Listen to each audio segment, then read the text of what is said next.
गति की बात हो रही है तो इसमें सिर्फ और सिर्फ प्रारंभिक वेग ही होगा, क्योंकि एक बार तीर कमान से निकल गया तो आप उसे कंट्रोल नहीं कर सकते।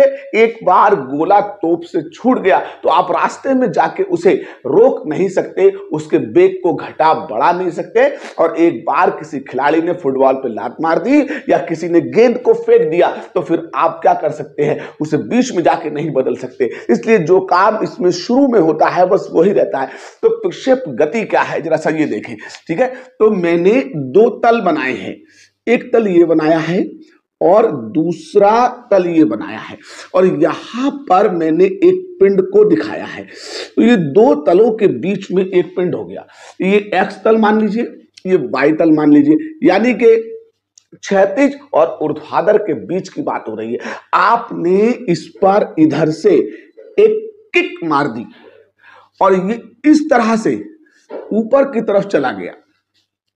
तो जब ये यहां पे था तो इसके वेग के दो घटक थे, जब ये यहां पर आ जाएगा तो भी इस जगह पर इसके वेग के दो ही घटक होंगे, एक हॉरिजॉन्टल एक वर्टिकल, और एक जब ये यहां पर आ जाएगा तब भी इसके वेग के आपके दो ही कंपोनेंट्स बनेंगे, एक हॉरिजॉन्टल और एक वर्टिकल। तो आपने जरा मेरी बात को ध्यान से सुनने की कोशिश करें। मैं इसके वेग को दर्शा रहा हूं।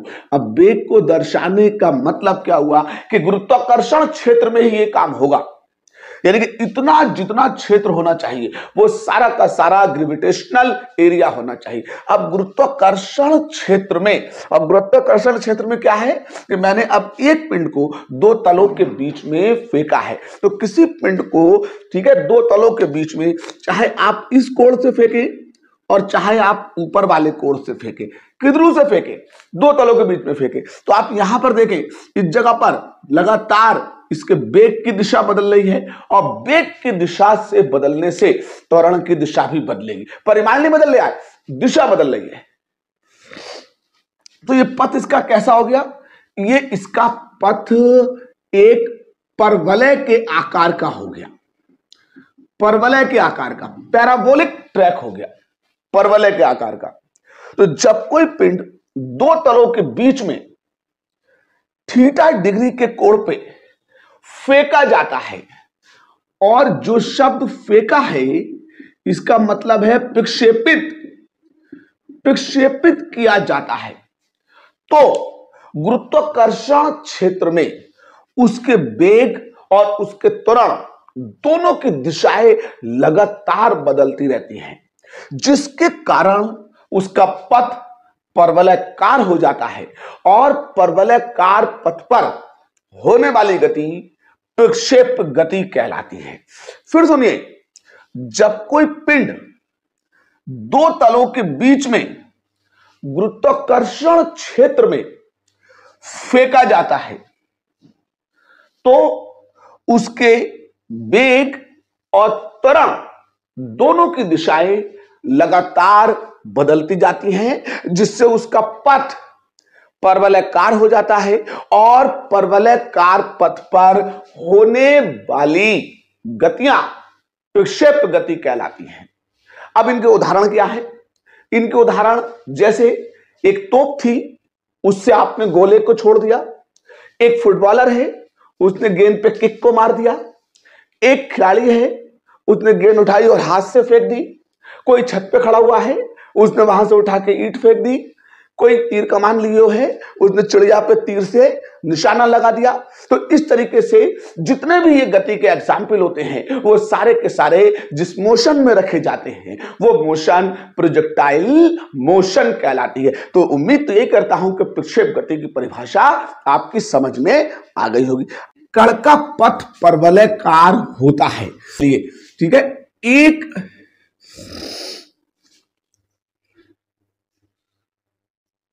दो तल बनाए, दो तल, एक एक्स तल ले लिया, एक वाई तल ले लिया, एक पार्टिकल लिया और इस पार्टिकल को इस तरह से उठा के फेंक दिया। तो ये पार्टिकल जब यहां से गया तो इसका ये जो प्रारंभिक वेग था u, u।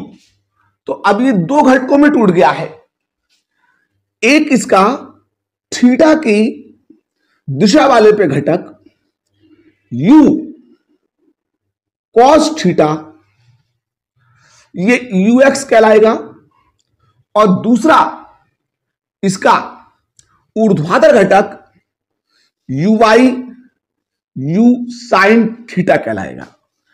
अब ये पार्टिकल यहां से यहां तक पहुंच गया, और अगर ये पार्टिकल ठीक है इस बिंदु से ओ बिंदु से बिंदु P तक पहुंच गया, तो फिर कुछ ना कुछ समय लगेगा। तो हमने क्या कि वो समय T लगा है, तो फिर इसकी क्षैतिज दूरी मैंने क्या O से लेके और P तक की क्षैतिज दूरी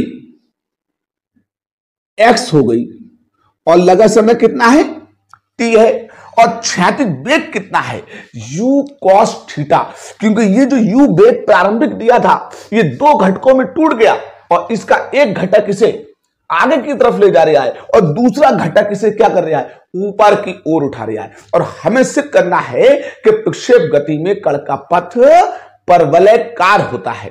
तो सबसे पहले तो उस समय को निकालें जिस समय में ये बिंदु P तक पहुंचने में क्षैतिज दूरी इतनी चली है और ऊंचाई इतनी चली है। तो मैंने इस ऊंचाई को y अक्ष पर y मान लिया है। क्या मान लिया है y, और अब क्षैतिज दूरी को x माना है। तो सबसे पहले तो मैंने ना ठीक है समय बराबर दूरी बटे में चाल का सूत्र लगाया, समय बराबर दूरी बटे में चाल। अब समय कितना है मेरे पास t, दूरी कितनी है x, और क्षैतिज तल पर किस वेग से चले हैं u cos थीटा से चले हैं। तो आपने इस समय को निकाल के एक तरफ रख लिया। अब आप देखिए कौन सी अक्ष पे ऊंचाई है y अक्ष पे। तो आपने क्या किया ठीक है y अक्ष पर ऊपर की ओर गति का अब कौन सा समीकरण लगाएं ठीक है, तो गति का दूसरा समीकरण h बराबर ठीक है गति का दूसरा समीकरण लगाएं, तो वो h बराबर ut माइनस का हाफ gt स्क्वायर। माइनस क्यों, गुरुत्वाकर्षण के विरुद्ध है और ऊपर की ओर है तो uy। तो अब ये uy ये नहीं कि वेग का ऊर्ध्वाधर घटक इसे कहां लेके जा रहा है ऊपर की ओर जा रहा है, और h कितना है y के बराबर है। तो मैंने क्या किया h की जगह पर तो y रखा और इसकी जगह पर u sin थीटा रखा, uy की जगह पर u sin थीटा रखा।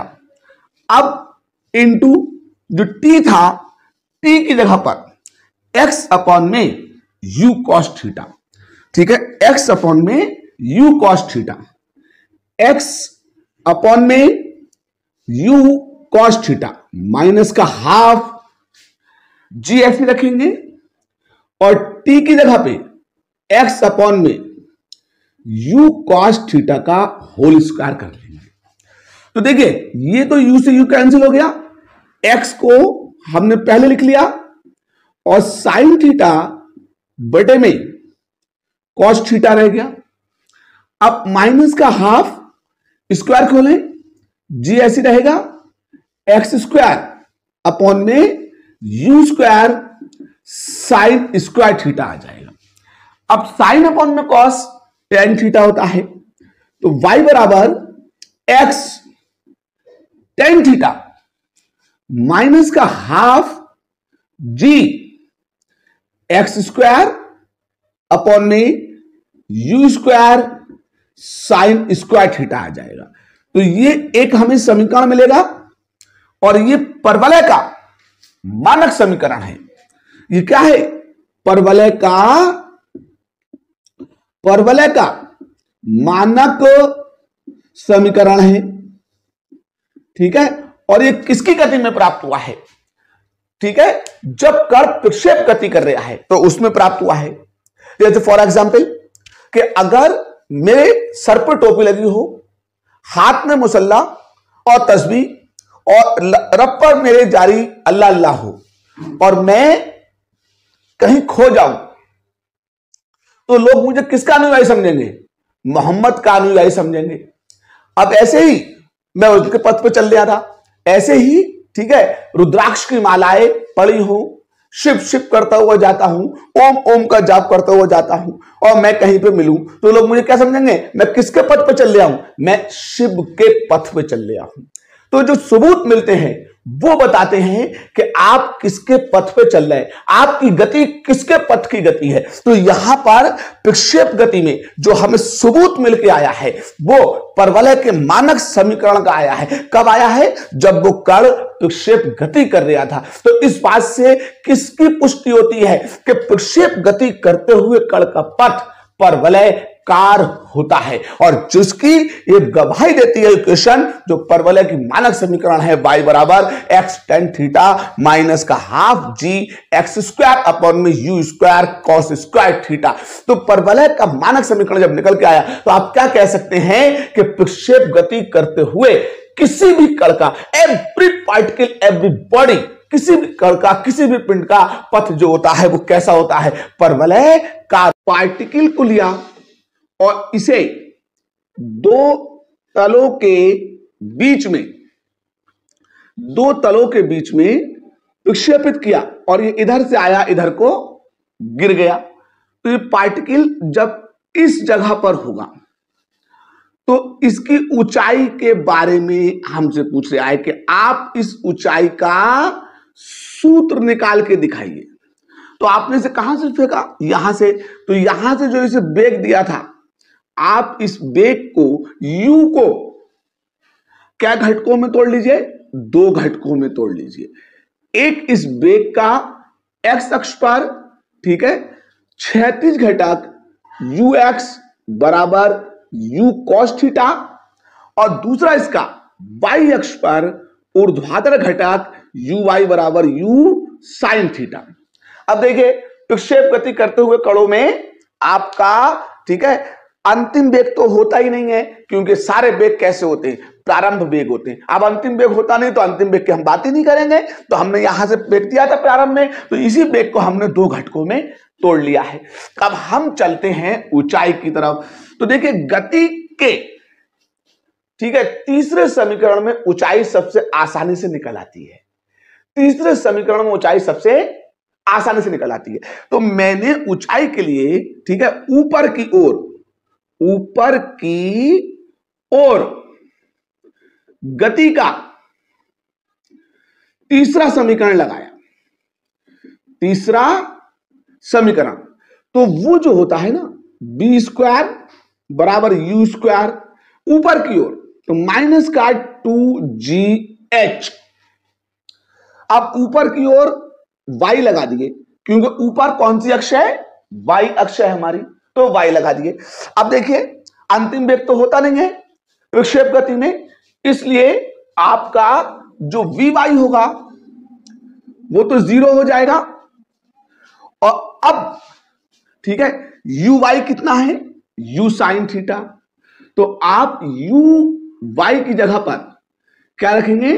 u sin थीटा रखेंगे। इस मान को जो समीकरण 1 मान लीजिए और इसमें इस मान को फिट कीजिए। तो आप समीकरण 1 की तरफ जब चलेंगे, समीकरण 1 से, तो ये तो हो गया 0, ये हो गया, ठीक है, u sin थीटा का होल स्क्वायर क्योंकि इस पे स्क्वायर लगा हुआ था और माइनस का 2gh। 2gh इधर लाइए, इधर माइनस का काय का हो जाएगा? प्लस का हो जाएगा। तो 2gh बराबर u square sine square theta हो जाएगा। आपको h फाइंड करना है तो h बराबर u square sine square theta upon में 2g, इसे उठाइएगा और बॉक्स में बंद कर लीजिएगा। तो ये विक्षेप गति जब कोई पार्टिकल कर रहा होता है तो उसकी ऊंचाई निकालने का सूत्र है। तो विक्षेप गति में ऊंचाई का समीकरण यह कहलाता है। अब इस समीकरण के बाद, क्योंकि अभी हम क्लियर नहीं कर पा रहे हैं कि ऊंचाई कितनी है, तो अब आप अधिक से अधिक कितनी ऊंचाई इसकी हो सकती है, तो इसमें ठीक है थीटा कोण है, उसके साथ में साइन एंगल है, तो साइन में सबसे ज्यादा मान कितने का होता है, +1 का होता है, +1 का होता है। अब हम क्या करेंगे, ठीक है, जब अगर हमसे पूछता है जब h अधिकतम, मैक्स का मतलब अधिकतम, मैक्स का मतलब, तो h अधिकतम होगा, कब होगा, कब होगा, सवाल तो यह है कब होगा, जब साइन थीटा का मान 1 होगा, 1। अब थीटा का मान 1 का मतलब कि थीटा 90 डिग्री हो गया। अब इस मान को आप यहां फिट कीजिए, तो 1 रखें, 1 का स्क्वायर कितना रह गया, 1 ही रह गया, तो h जो मैक्स आ जाएगा वो ठीक है u² अपॉन में 2g आ जाएगा, और ये आपका विक्षेप गति में अधिकतम ऊंचाई का समीकरण कहलाएगा। तो क्या निकाला हमने कि अगर कोई पिंड विक्षेप गति कर रहा है तो उसकी ऊंचाई का सूत्र क्या होगा, बहुत सिंपल है, आपने पिंड को क्षैतिज से 2 तलों के बीच में फेंक दिया, फेंकने के बाद वो आपके चित्र में जिस मैक्सिमम पॉइंट पर पहुंचा था वहां पर से वर्टिकली डाउनवर्ड आप एक हाइट को फाइंड कीजिए और इसी के सूत्र को निकालना है। तो इसे यहां तक लेके कौन पहुंचा था, यही सब वेग तो पहुंचा था, लेकिन इस वेग के क्या घटक थे, 2 घटक थे, जिसमें एक u cos थीटा जो ऊपर लेके नहीं जा रहा था, आगे लेके जा रहा था, और u sin थीटा जो इसे ऊपर लेके जा रहा था। अब h निकालना है, तो h गति के किस समीकरण में छिपा होता है, आसानी से निकल आता है, तीसरे में, तीसरे समीकरण इस्तेमाल किया। अब vy क्यों 0 रखा, क्योंकि विक्षेप गति में अंतिम वेग का कोई काम ही नहीं है, तुम्हारा कोई काम ही नहीं है, तुम यहां क्या कर रहे हो, तो तुम तो यहां से चले जाओ, तो ये तो 0 हो गए। ऊपर की ओर कौन सा वेग ले जा रहा था, u sin थीटा, आपने u sin थीटा का मान रखते संग विक्षेप गति में ऊंचाई और अधिकतम ऊंचाई का समीकरण प्राप्त कर लिया है। अब हम विक्षेप गति में ठीक है उड्डयन काल की बात करेंगे, फ्लाइट टाइम, उड्डयन काल, उड्डयन काल क्या होता है और उड्डयन काल कैसे प्राप्त किया जाता है, इसकी तरफ चलते हैं। तो विक्षेप गति में जब उड्डयन काल निकालेंगे ना, उड्डयन का मतलब होता है हवा में रहना, जैसे मैंने कोई चीज फेंकी तो कितनी देर तक वो हवा में रही, यानी कि जमीन से उठने और जमीन पर गिरने के बीच लगा समय उड्डयन काल कहलाता है।